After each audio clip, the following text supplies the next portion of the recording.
ஒரு சில வேலையை திரும்ப செய்கிறப்ப கடுப்பாங்க. ஒரு சில வேலையெல்லாம் திரும்ப திரும்ப செய்கிறப்ப நம்மளுக்கே இன்ட்ரெஸ்ட் ஆகி அந்த வேலையை செய்ய ஆரம்பிச்சுருவோம். அப்படிதாங்க அந்த செடி வைக்கிறது, தண்ணி விடுறது அதெல்லாம் ரொம்ப இன்ட்ரெஸ்ட் ஆகி டெய்லி அது இப்போ வேலையாக செஞ்சுட்ருக்கோம். இப்படி க்ளீனிங் ஒர்க் நடக்கிறப்போ ஒரு இன்சிடென்ட் நடந்ததுங்க. வீடியோ கடைசியில் பாப்பா சொல்லுவா, அது கேளுங்க. எனக்கு கேட்டு ஒரே சிரிப்பு.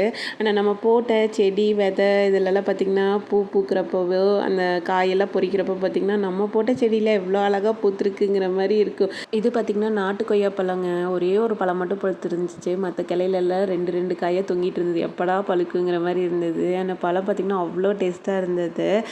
இந்த கோழிங்க தாங்க விடுறதே இல்லை. இந்த செடிங்கெல்லாம் காப்பாற்றுற பெரும்பாடாக இருக்குது. பறிச்சு விட்டுறது. என்னடா பண்ணுறது, நாட்டுக்கோழி முட்டை வேணுமே, அதுக்காகவே கோழி வளர்த்திட்டு இருக்கோம். 3 days முன்னாடி போட்ட கீரை விதையும் பார்த்திங்கன்னா நல்லா முளைச்சி வந்துருச்சு. இப்படி முளைச்சி வரப்போ தான் நம்மளுக்கு ஒரு இன்ட்ரெஸ்ட்டே வருது செடி வளர்த்துறக்கு.